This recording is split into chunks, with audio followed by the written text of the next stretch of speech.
Hello everyone, myself Dr. Premlata Vikalp, Assistant Professor of Botany, SRK Government PG College, Rasamand. Today we will discuss about the structure and functions of a cell membrane. कोशिका झिल्ली की संरचना व कार्य के बारे में हम डिस्कस करेंगे. Now what is a cell membrane or a plasma membrane? कोशिका झिल्ली क्या है? Plasma membrane is a selectively semi-permeable membrane, means चयनात्मक अर्धपारगम्य झिल्ली, which surrounds the protoplasm of each living cell, जो हर जीवित कोशिका को घेर कर रखती है. हर जीवित कोशिका के प्रोटोप्लाज्म को घेर कर यानी कि जीव द्रव्य को घेर कर रखती है, उसे हम प्लाज्मा मेम्ब्रेन या कोशिका झिल्ली कहते हैं. It is made up of 3 layers. ये 3 परतों की बनी होती है.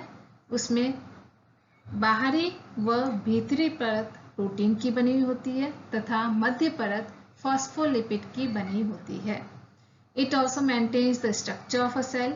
ये सेल की संरचना को बनाए रखने का काम करती है. It protects the intracellular components from extracellular environment. ये कोशिका के अंदर के कंपोनेंट्स, साइटोप्लाज्म हो गया, न्यूक्लियस है, माइटोकॉन्ड्रिया है, गोल्गी बॉडीज हैं, राइबोसोम्स है, इन सबको सेल के बाहर के वातावरण से रक्षा करने का काम करती है, उससे प्रोटेक्ट करने का काम करती है कोशिका झिल्ली. It regulates intercellular processes like diffusion and osmosis. ये विसरण तथा परासरण जैसी क्रियाओं को भी नियंत्रित करने का काम करती है. इसी के साथ साथ it also helps in the construction of various structures like Golgi bodies, endoplasmic reticulum etcetera. इसी के साथ साथ ये सेल के कई सारी रचनाओं को भी बनाने में सहायक होती है. Structure of a cell membrane. कोशिका झिल्ली की संरचना. 1950 से पहले साइंटिस्ट ये नहीं जानते थे कि कोशिका झिल्ली की संरचना किस प्रकार की है, वो किन कंपोनेंट से मिलकर के बनी है. लेकिन 1950 के बाद इलेक्ट्रॉन माइक्रोस्कोप की डिस्कवरी के बाद इसकी डिटेल स्टडी की गई और उसके आधार पे प्लाज्मा मेम्ब्रेन के 4 मेन मॉडल्स, 4 इंपॉर्टेंट मॉडल्स दिए गए. वे 4 मॉडल्स हैं: lipid and lipid bilayer model, sandwich model, Robertson's unit membrane model and fluid mosaic model. इन चारों मॉडल्स की हम डिटेल में स्टडी करेंगे. First model is lipid and lipid bilayer model. Overton ने सबसे पहले ये ऑब्जर्व किया कि कुछ लिपिड सॉल्युबल सब्सटेंसेस इस अर्धपारगम्य झिल्ली से यानी कि सेल मेम्ब्रेन से या प्लाज्मा मेम्ब्रेन के थ्रू पास कर पा रहे हैं. इसी के आधार पर उन्होंने ये कहा कि प्लाज्मा मेम्ब्रेन जो है एक लिपिड की एक पतली परत की बनी हुई है. लेकिन गॉटर एंड गैंडल ने 1926 में ये पाया कि plasma membrane double layer of lipid molecules की बनी हुई है. मीन्स लिपिड मॉलिक्यूल्स की डबल लेयर है, ना कि एक सिंगल लेयर. उन्होंने अपने एक्सपेरिमेंट्स के द्वारा उन्होंने कुछ रेड ब्लड सेल्स से मेम्ब्रेन को एक्सट्रैक्ट करके उनकी थिकनेस को मेजर करने की कोशिश की, जिसके आधार पर उन्होंने बताया कि ये जो प्लाज्मा मेम्ब्रेन है वो लिपिड मॉलिक्यूल्स की डबल लेयर से मिलकर के बनी है. लेकिन वो इसके प्रॉपर स्ट्रक्चर को एक्सप्लेन नहीं कर पाए. लेकिन उन्होंने आगे के फ्यूचर मॉडल्स के लिए एक आधार तो बना ही दिया था. ये आप डायग्राम देख रहे हैं जिसमें यहाँ पे लिपिड मॉलिक्यूल्स की 2 लेयर्स हैं, एक नीचे की तरफ और एक ऊपर की तरफ. यहाँ पे lipid molecules amphipathic in nature होते हैं. एम्फीपैथिक का मतलब है कि इसके जो हेड पार्ट्स है, जो मॉलिक्यूल का जो लिपिड का जो हेड पार्ट है वो हाइड्रोफिलिक होता है. हाइड्रोफिलिक मीन्स पानी के प्रति वो आकर्षित रहता है, जबकि ये जो टेल पार्ट है, ये फैटी एसिड्स की जो चेन्स हैं, ये हाइड्रोफोबिक इन नेचर होती हैं, यानी कि ये पानी से दूर भागती है. तो इसकी वजह से ये लिपिड मॉलिक्यूल्स का जो नेचर है वो एम्फीपैथिक इन नेचर होता है। Next model is sandwich model. Sandwich model propose किया था डेविसन एंड डैनियली ने 1935 में। उन्होंने जब सेल मेम्ब्रेन का सरफेस टेंशन मेजर किया तो वो काफी कम पाया गया। उन्होंने ये कहा कि अगर सेल मेम्ब्रेन सिर्फ लिपिड मॉलिक्यूल्स की ही बनी हुई है तो उसका सरफेस टेंशन ज्यादा होना चाहिए था, लेकिन ये काफी कम पाया गया। इसी के आधार पे उन्होंने बताया कि लिपिड मॉलिक्यूल्स के साथ में प्रोटीन्स के मॉलिक्यूल्स भी प्रेजेंट है। उन्होंने डेविसन और डैनियल द्वारा प्रपोज किए गए प्लाज्मा मेम्ब्रेन को मॉडल को मॉडिफाई किया और उन्होंने ये बताया कि लिपिड की दोनों लेयर के दोनों सरफेसेस पर प्रोटीन्स की एक लेयर प्रेजेंट है। ये प्रोटीन्स और लिपिड मॉलिक्यूल्स के जो मॉलिक्यूल्स हैं वो आपस में वीक वान डेर वाल फोर्सेस के द्वारा जुड़े हुए हैं।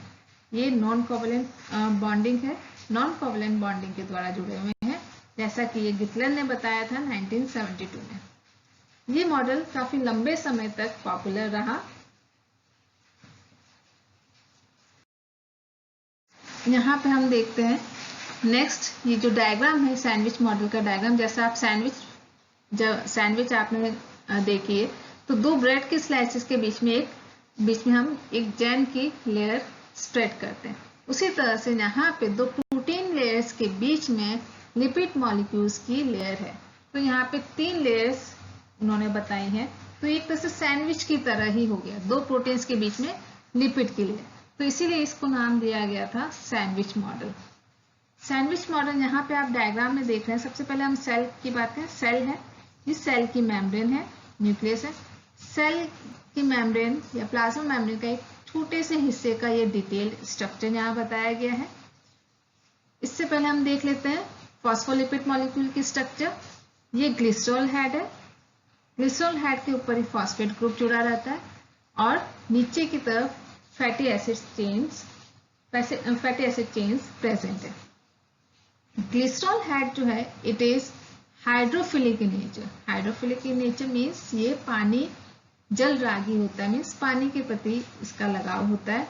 जबकि फैटी एसिड चेन्स जो है ये हाइड्रोफोबिक इन नेचर है, मीन्स पानी से दूर भागती हैं।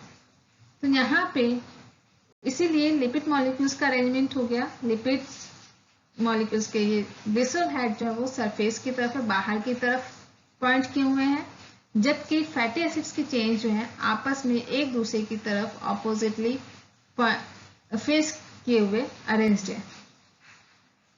इन्हीं फॉस्फोलिपिड मॉलिक्यूल्स की ही सतह पर बाहर की तरफ, सेल के बाहर की तरफ, सेल मेम्ब्रेन की बाहर की तरफ और सेल मेम्ब्रेन के अंदर की तरफ यहाँ पे प्रोटीन्स की एक परत पाई जाती है।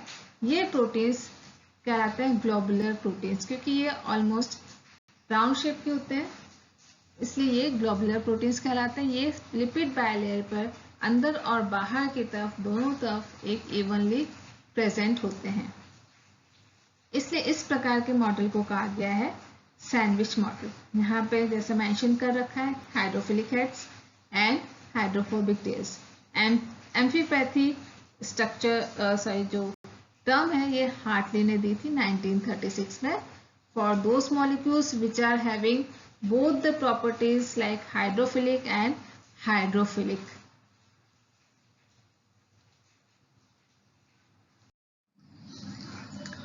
नेक्स्ट मॉडल है यूनिट मेम्ब्रेन मॉडल।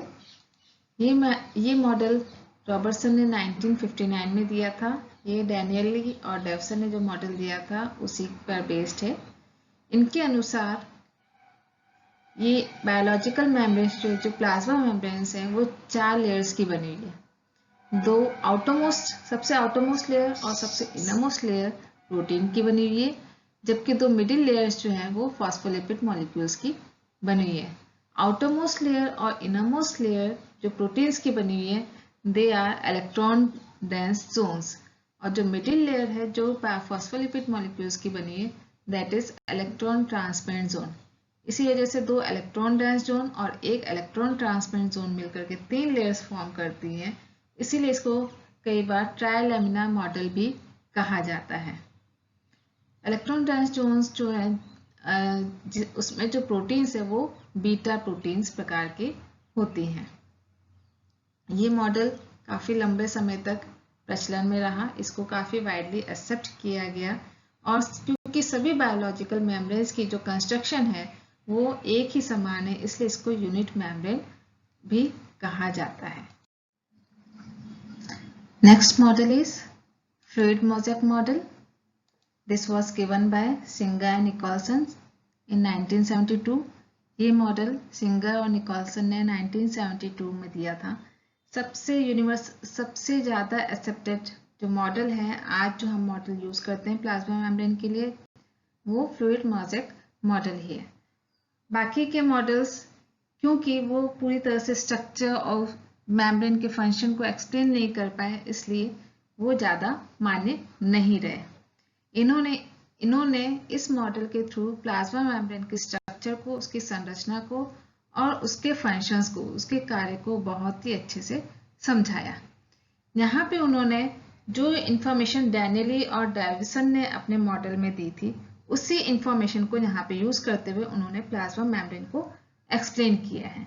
जैसा कि डैनियली और डेविसन ने कहा था कि प्लाज्मा मेम्ब्रेन प्रोटीन और फॉस्फोलिपिड मॉलिक्यूल्स से मिलकर के बनी है। इन्होंने भी यही कहा कि प्लाज्मा मेम्ब्रेन प्रोटीन्स और फॉस्फोलिपिड की बनी हुई है, लेकिन यहाँ पे जो प्रोटीन्स हैं वो अल्फा ग्लोबुलर प्रोटीन्स है। जैसा कि डैनियली और डेविसन ने भी यही कहा था, प्रोटीन्स जो है अल्फा ग्लोबुलर प्रकार के हैं लिपिड बायलेयर के ऊपर। लेकिन रॉबर्टसन ने जो अपना मॉडल दिया था उनके अनुसार वहाँ पे प्रोटीन्स जो थे बीटा प्रोटीन्स थे, जबकि डेविसन, डैनियली और सिंगर निकोलसन का कहना है कि प्रोटीन्स जो है वो अल्फा ग्लोबुलर टाइप के प्रेजेंट है। इसके साथ साथ फॉस्फोलिपिड मॉलिक्यूल्स जो इन्होंने कहा था डैनियली और डेविसन ने कि it is amphipathic in nature. Amphipathic in nature जैसा हम पहले भी एक्सप्लेन कर चुके हैं कि वो मॉलिक्यूल्स जिनमें दोनों कैरेक्टर्स दैट इज हाइड्रोफिलिक और हाइड्रोफोबिक कैरेक्टर प्रेजेंट है। मीन्स वो हाइड्रोफिलिक नेचर भी शो कर रहे हैं और हाइड्रोफोबिक नेचर भी शो कर रहे हैं। तो फॉस्फोलिपिड मॉलिक्यूल का जो हेड पार्ट है, हेड वाला जो पोर्शन है that is hydrophilic in nature, means जल के प्रति उसका लगाव है। इस हेड पोर्शन को ही पोलर एंड भी कहा जाता है। और जो टेल वाला जो पोर्शन है that is fatty acid molecules का जो पोर्शन है that is hydrophobic in nature, वो पानी से दूर भागता है। और इस एंड को नॉन पोलर एंड भी कहा जाता है। दोनों टेल्स जो लिपिड बायलेयर मॉलिक्यूल्स का जो अरेंजमेंट होता है वहां पे हम देखते हैं कि हेड्स जो है वो एक दूसरे से दूर दूर अरेंज्ड है, जबकि जो टेल्स हैं वो एक दूसरे को फेस करते हुए प्रेजेंट है।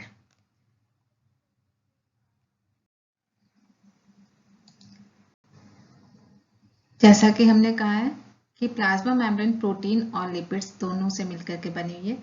सिंगर और निकोलसन ने डेविसन और डैनियल की इंफॉर्मेशन को ही यूज किया है, लेकिन यहाँ पे उन्होंने प्रोटीन्स को दो प्रकार का बताया।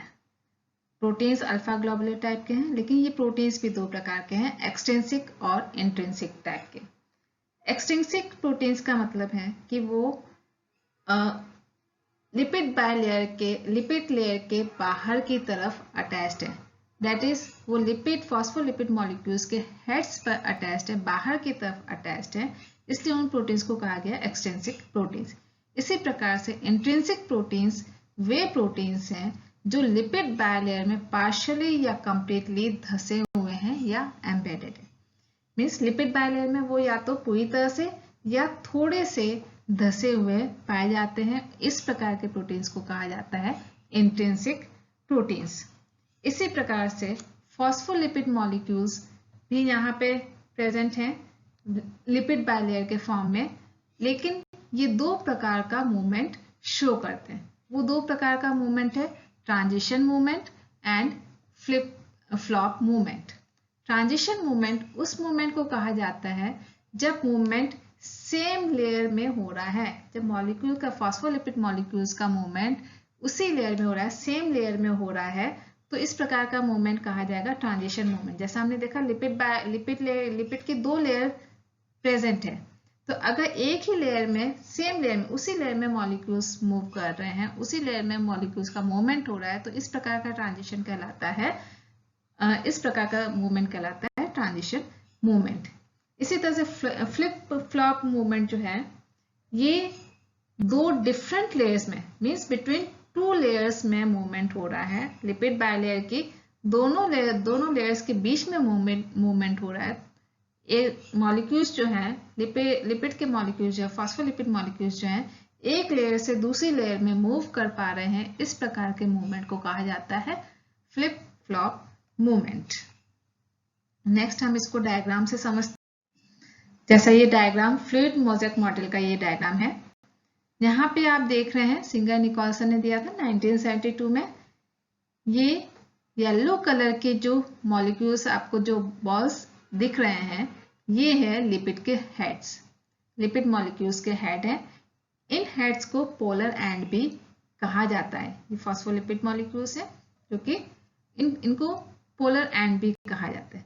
और यहाँ पे आप देख रहे हैं ये लिपिड मॉलिक्यूल्स की टेल्स। ये टेल्स जो हैं फैटी एसिड चेन्स की बनी हुई है। ये हाइड्रोफोबिक इन नेचर है और ये एक दूसरे को फेस करते हुए प्रेजेंट है। आप दोनों लेयर, ऊपर की लेयर और नीचे की लेयर, दोनों लेयर्स की जो टेल्स है वो आपस में एक दूसरे को फेस करते हुए प्रेजेंट है। क्योंकि ये हाइड्रोफोबिक इन नेचर है, मीन्स ये वाटर के प्रति ये रिपेल करती हैं, उनसे दूर भागती हैं, तो ये इस तरह से एक दूसरे के पास पास आके अरेंज हो जाती हैं। और ये टेल्स वाला जो एंड है ये कहलाता है नॉन पोलर एंड, जबकि हेड वाला जो कहलाता है वो पोलर एंड भी कहलाता है। इसी प्रकार से अब हम प्रोटीन्स की बात करें तो ये ब्लू कलर में जो आपको दिख रहे हैं स्ट्रक्चर्स, ये हैं प्रोटीन्स। कुछ प्रोटीन्स जो हैं आपको ऊपरी सतह पर ही दिख रहे हैं, ये इस तरह से। ये तो हो गए extrinsic protein, means peripheral protein या बाहरी लेयर पे जो प्रेजेंट है प्रोटीन्स, वो हो गए एक्सटेंसिक प्रोटीन या पेरिफेरल प्रोटीन्स, जो कि लेयर्स के बाहरी सतह पर प्रेजेंट है। इसी प्रकार से कुछ प्रोटीन्स आप देख रहे हैं पूरी लिपिड बायलेयर के अंदर बीच में धसे हुए, या तो वो पूरी तरह से धसे हुए हो सकते हैं या पार्शियली भी धसे हुए हो सकते हैं, इतने पोर्शन में भी धसे हुए हो सकते हैं। इस प्रकार के प्रोटीन को कहा जाता है इंटीग्रल प्रोटीन्स या इंट्रिंसिक प्रोटीन्स। अब यहाँ पे हम बात करें, इसके अलावा प्रोटीन्स और लिपिड मॉलिक्यूल्स के अलावा यहाँ पे और भी कई प्रकार के मॉलिक्यूल्स पाए जाते हैं। जैसे कार्बोहाइड्रेट्स के मॉलिक्यूल्स पाए जाते हैं, ग्लाइकोलिपिड्स पाए जाते हैं, कोलेस्ट्रॉल पाए जाते हैं, ग्लाइकोप्रोटीन्स पाए जाते हैं, फॉस्फोलिपिड्स पाए जाते हैं।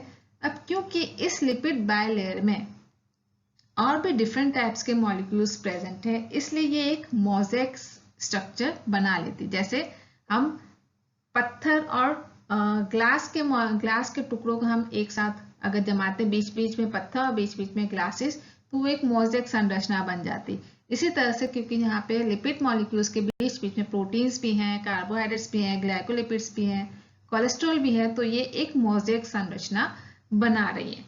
और क्योंकि इसको फ्लूइड इसलिए कहा गया है क्योंकि यहाँ पे लिपिड के मॉलिक्यूल्स जो हैं वो मूव कर सकते हैं, वो मूवमेंट कर सकते हैं एक जगह से दूसरी जगह पर। तो इस मूवमेंट की वजह से, जो हमने 2 मूवमेंट डिस्कस किए, transition movement and flip flop movement, तो इन 2 मूवमेंट्स की जगह लिपिड मॉलिक्यूल्स अपनी पोजीशंस चेंज कर सकने की उनमें क्षमता होती है। तो ये एक फ्लूइड की तरह, जैसे वाटर मॉलिक्यूल्स जो हैं या एयर मॉलिक्यूल्स जो हैं फ्लो कर सकते हैं, मूवमेंट कर सकते हैं, तो इसी प्रकार से क्योंकि लिपिड मॉलिक्यूल्स भी मूवमेंट कर पा रहे हैं, इसलिए इस मॉडल को नाम दिया गया फ्लूइड मोज़ेक मॉडल, क्योंकि ये मूवमेंट लिपिड मॉलिक्यूल्स मूव कर पा रहे हैं और इस लिपिड मॉलिक्यूल्स के बीच बीच में कई डिफरेंट प्रकार के मॉलिक्यूल्स भी प्रेजेंट है, तो एक मोज़ेक संरचना बना रही है, इसलिए इस प्रकार के मॉडल को कहा गया है फ्लूइड मोज़ेक मॉडल। अब ट्रांजिशन, हमने 2 मूवमेंट की बात की थी, ट्रांजिशन मूवमेंट और flip flop movement. Transition movement, suppose आप एक ये मॉलिक्यूल लें, एक इन मॉलिक्यूल्स को आप लें 1, 2, 3, 4 एंड 5, तो अगर ये नंबर 1 का मॉलिक्यूल इस नंबर 5 की पोजीशन पे आ जाता है और 5 नंबर का मॉलिक्यूल इस नंबर 1 की पोजीशन पे आ जाता है, तो इस प्रकार का मूवमेंट जो कहलाएगा ट्रांजिशन मूवमेंट, क्योंकि यहाँ पे सिर्फ इसी लेयर में चेंज हो रहे हैं, सिर्फ उसी लेयर में, सेम लेयर में मॉलिक्यूल्स आपस में पोजीशन चेंज कर रहे हैं, इसलिए इस प्रकार का मूवमेंट कहलाएगा ट्रांजिशन मूवमेंट। दूसरा मूवमेंट हमने डिस्कस किया था flip flop movement. Flip flop movement जहाँ पे जो मॉलिक्यूल्स जो है दो लेयर्स के बीच में मूवमेंट हो रहा है, ये एक लेयर ये हो गई, एक नीचे वाली लेयर हो गई। तो अब ये मॉलिक्यूल और ये मॉलिक्यूल की हम बात करें तो ये मॉलिक्यूल अगर नीचे वाली लेयर में आ जाता है और नीचे वाली लेयर का जो मॉलिक्यूल है वो ऊपर वाली लेयर की तरफ मूव कर जाता है, तो इस तरह का मूवमेंट कहलाता है फ्लिप फ्लॉप मूवमेंट। तो इन दो मूवमेंट्स की वजह से ही इसको फ्लूइड नेचर का कहा गया है। यहाँ पे अब हम इसकी थोड़ी सी प्रॉपर्टीज डिस्कस कर लेते हैं कि यहाँ पे एक चीज और कि यहाँ पे प्रोटीन्स और लिपिड के जो मॉलिक्यूल्स हैं और डिफरेंट मॉलिक्यूल्स जो हैं वो आपस में वॉन डर वाल फोर्सेस के द्वारा जुड़े हुए हैं, जो कि काफी वीक फोर्स है, उसके द्वारा ये मॉलिक्यूल्स आपस में जुड़े हुए रहते हैं। अब यहाँ पे भी हम देख रहे हैं, यहाँ पे जो लेयर है प्रोटीन की लेयर है, लिपिड की लेयर है, लिपिड की बाय लेयर है और अगेन प्रोटीन्स की लेयर है। तो इसलिए यहाँ पे भी ये ट्राइलैमिनर स्ट्रक्चर को एक्सप्लेन कर रहा है ये मॉडल भी, जैसा कि डैनियल और डेविसन ने एक्सप्लेन किया था ट्राइलैमिनर, इसी तरह से यहाँ पे भी ट्राइलैमिनर स्ट्रक्चर को ही ये एक्सप्लेन कर रहा है। यहाँ पे एक और प्रकार के, अब यहाँ पे हम सबसे शुरुआत में ऑवर्टन ने कहा था कि कुछ लिपिड सॉल्युबल मॉलिक्यूल्स जो है वो लेयर के, वो प्लाज्मा मेम्ब्रेन के थ्रू पास कर पा रहे हैं, इसलिए वो लिपिड की बनी हुई है। लेकिन हमने देखा है कि इसके अलावा भी कई प्रकार के मॉलिक्यूल्स सेल से अंदर की तरफ, सेल के बाहर से अंदर की तरफ और सेल के अंदर से बाहर की तरफ मूव कर पा रहे हैं, क्योंकि हम इस मेम्ब्रेन को कह रहे हैं सेलेक्टिवली परमेबल, मीन्स कुछ सेलेक्टेड मॉलिक्यूल्स को ही ये सेल के अंदर या बाहर जाने के लिए परमिट करता है। तो ये मूवमेंट कैसे होता है? सपोज लिपिड सॉल्युबल मॉलिक्यूल्स जो हैं वो तो लिपिड, क्योंकि लिपिड सॉल्युबल है, लिपिड्स की लेयर प्रेजेंट है, तो वो इजिली लिपिड के थ्रू मूव कर सकते हैं। लेकिन अगर सपोज वाटर सॉल्युबल मॉलिक्यूल है, तो वाटर सॉल्युबल मॉलिक्यूल है तो वो इस लेयर के बीच में सेल के अंदर और बाहर में मूवमेंट कैसे होगा? क्योंकि बीच में यहाँ पे हाइड्रोफोबिक स्ट्रक्चर्स, जो चेन है फैटी एसिड की जो चेन है वो हाइड्रोफोबिक in nature, तो how will they allow the movement of water soluble molecules? तो इसके लिए कुछ वाटर सॉल्युबल मॉलिक्यूल्स का मूवमेंट के लिए यहाँ पे कुछ प्रोटीन्स, इंट्रिंसिक प्रोटीन्स या इंटीग्रल प्रोटीन्स प्रेजेंट हैं, उन प्रोटीन्स के थ्रू वो वाटर सॉल्युबल मॉलिक्यूल्स अंदर से बाहर या बाहर से अंदर की तरफ मूव कर सकते हैं। इसीलिए इस प्रकार के प्रोटीन को चैनल प्रोटीन भी कहा जाता है। जो इंटीग्रल प्रोटीन्स मॉलिक्यूल्स के मूवमेंट में हेल्प करते हैं उस मॉलिक्यूल्स को चैनल प्रोटीन भी कहा जाता है। अब यहाँ पे हम प्लाज्मा मेम्ब्रेन की प्रॉपर्टीज की बात करें कि क्या ये मॉडल तीनों प्रॉपर्टीज को एक्सप्लेन कर पाता है कि नहीं। सबसे पहली प्रॉपर्टी है कि यहाँ पे फैट सॉल्युबल और वाटर सॉल्युबल सब्सटेंसेस का मूवमेंट जो हमने अभी डिस्कस किया वो इसको फुलफिल कर रहा है। इसके अलावा यहाँ पे प्रोटीन और फॉस्फोलिपिड मॉलिक्यूल्स का जो रेशियो है वो भी वेरिएबल होता है, means it changes from time to time, means ये इसके जो रेशियो है proteins is to phospholipid molecules के बीच में, उसका जो रेशियो है वो चेंज होता रहता है। इसको भी ये एक्सप्लेन करता है। इसके अलावा ये इस डायनेमिक नेचर को एक्सप्लेन करता है। तो इस तरह से प्लाज्मा मेम्ब्रेन की सभी प्रॉपर्टीज को ये एक्सप्लेन करता है, इसलिए ये मॉडल यूनिवर्सली एक्सेप्टेड है as comparison to others model. वो हालांकि उन मॉडल्स ने एक बेस तैयार किया, वो मॉडल स्ट्रक्चर तो बता पाए कि वो किस चीज की बनी, लेकिन उसको अच्छे से समझा नहीं पाए। उस चीज को सिंगर एंड निकोलसन ने बहुत ही अच्छे से एक्सप्लेन किया है, इसीलिए ये मॉडल वाइडली एक्सेप्टेड है। Last, functions of plasma membrane. Plasma membrane के क्या क्या फंक्शंस है? सबसे पहला कि ये सेलेक्टिवली परमेएबल है। सेलेक्टिवली परमेएबल मीन्स चयनात्मक अर्धपारगम्य है, जो कि कुछ सेलेक्टेड सब्सटेंसेस को ही सेल्स के अंदर से बाहर और बाहर से अंदर एंट्री या एग्जिट अलाउ करती है। ये मैकेनिकल स्ट्रेंथ भी प्रोवाइड करती है, मीन्स सेल को एक बाइंड करके रखती है। इसके साथ साथ ये प्रोटेक्टिव लेयर की तरह भी एक्ट करती है कि बाहर के एक्स्ट्रा सेलुलर एनवायरनमेंट से ये प्रोटेक्ट करके रखती है। ये डिफ्यूजन ऑफ गैसेस को अलाउ करती है, डिफ्यूजन यानी कि विसरण।